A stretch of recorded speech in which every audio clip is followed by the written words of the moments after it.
ಧರ್ಮಸ್ಥಳ ಕ್ಷೇತ್ರದ ವಿರುದ್ಧ ಅಪಪ್ರಚಾರ ಆರೋಪ ಹಿನ್ನೆಲೆ ಪುಣ್ಯಕ್ಷೇತ್ರ ಸಂರಕ್ಷಣಾ ಸಮಿತಿ ಧರ್ಮ ಸಂರಕ್ಷಣಾ ಸಮಾವೇಶವನ್ನ ಹಮ್ಮಿಕೊಳ್ಳುತ್ತಾ ಇದೆ. ಧರ್ಮಸ್ಥಳ ಶ್ರೀ ಕ್ಷೇತ್ರದ ವಿರುದ್ಧ ಅಪಪ್ರಚಾರ ಆರೋಪದ ಹಿನ್ನೆಲೆ ಪುಣ್ಯಕ್ಷೇತ್ರ ಸಂರಕ್ಷಣಾ ಸಮಿತಿಯಿಂದ ಧರ್ಮ ಸಂರಕ್ಷಣಾ ಸಮಾವೇಶ ಆಗಸ್ಟ್ 25ರಂದು ಸಂಜೆ 4 ಗಂಟೆಗೆ ಸಮಾವೇಶ ನಡೆಯುತ್ತೆ.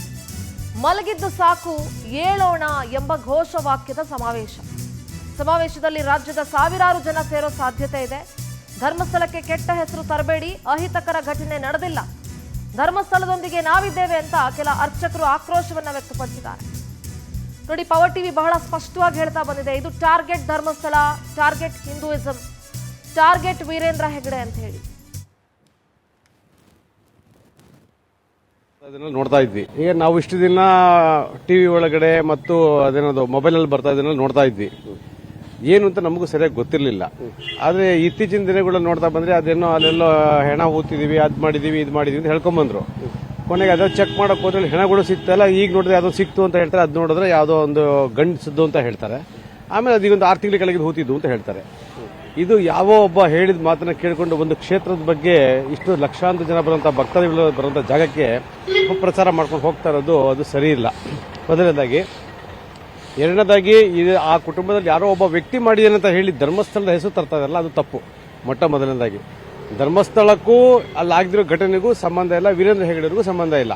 ಅದು ವೀರೇಂದ್ರ ಹೆಗಡೆ ಕಡೆ ಯಾರೋ ಅಂತ ಹೇಳ್ಕೊಂಡು ಹೇಳಿ ಅದನ್ನ ಧರ್ಮಸ್ಥಳವನ್ನ ಫೋಕಸ್ ಮಾಡ್ತಾರೆ, ದೇವಸ್ಥಾನ ತೋರಿಸ್ತೀರಾ, ಅದು ತುಂಬಾ ತಪ್ಪದು. ದೇವಸ್ಥಾನವನ್ನು ಯಾಕೆ ತೋರಿಸ್ತಿದ್ದೀರಾ ಟಿವಿ ಒಳಗಡೆ, ಮೊಬೈಲ್ ಅಲ್ಲಿ ಯಾಕೆ ಬರ್ತೀರಾ ನಮ್ಗೆ ಗೊತ್ತಾಗ್ತಾ ಇಲ್ಲ. ಆ ವ್ಯಕ್ತಿ ಫೋಟೋ ಬರ್ತಾ ಇರಬೇಕು, ವ್ಯಕ್ತಿ ಹೆಸರು ಹಾಕಿಬೇಕು, ವ್ಯಕ್ತಿ ಹೆಸರು ಹಾಕಿ ಫೋಟೋ ಹಾಕಿ. ಆದರೆ ದೇವಸ್ಥಾನವನ್ನ ತೋರಿಸ್ತಾ ಇದಿಲ್ಲ, ಅದು ತುಂಬಾ ತಪ್ಪು.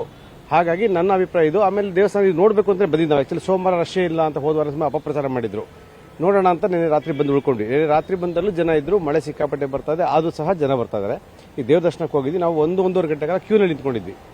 ಸ್ಪೆಷಲ್ ದರ್ಶನ ಇಲ್ಲ, ಮಾಮೂಲಿ ದರ್ಶನಕ್ಕೆ ಹೋಗಿದ್ವಿ. ಹೋದಾಗ ದೇವ ದರ್ಶನಕ್ಕೆ ಹೋದ್ರೆ 1.5 ಗಂಟೆ ಕಾಲ ಕ್ಯೂನಲ್ಲಿ ನಿಂತ್ಕೊಂಡಿದ್ವಿ. ಬೆಳಿಗ್ಗೆ ನಾವು 6:30 ಹೋಗಿದ್ದು, 7:30 ದರ್ಶನ ಆಗಿದ್ದು ನಮಗೆ. 1 ಅವರ್ ಕ್ಯೂನಲ್ಲಿ ನಿಂತ್ಕೊಂಡಿದ್ವಿ.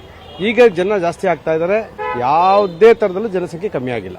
ನಮಗೆ ಇನ್ನೊಂದು ಇಲ್ಲಿ ಬಂದು ಗಮನಿಸಿದಾಗ, ವೀರೇಂದ್ರ ಹೆಗಡೆಯವರು ದೇವಸ್ಥಾನಕ್ಕೆ ಹೋಗಿದ್ದು ಮತ್ತು ಹೊರಗಡೆ ಬಂದಿದ್ದು ಮತ್ತೆ ಜೀಪಲ್ಲಿ ಎಲ್ಲ ಕಡೆ ಓಡಾಡಿತಾ ನೋಡ್ತಾ ಇದ್ದೀನಿ. ಒಬ್ಬ ಎಸ್ಕಾರ್ಟ್ ಇಲ್ಲ ಅವ್ರ ಜೊತೆಯಲ್ಲಿ.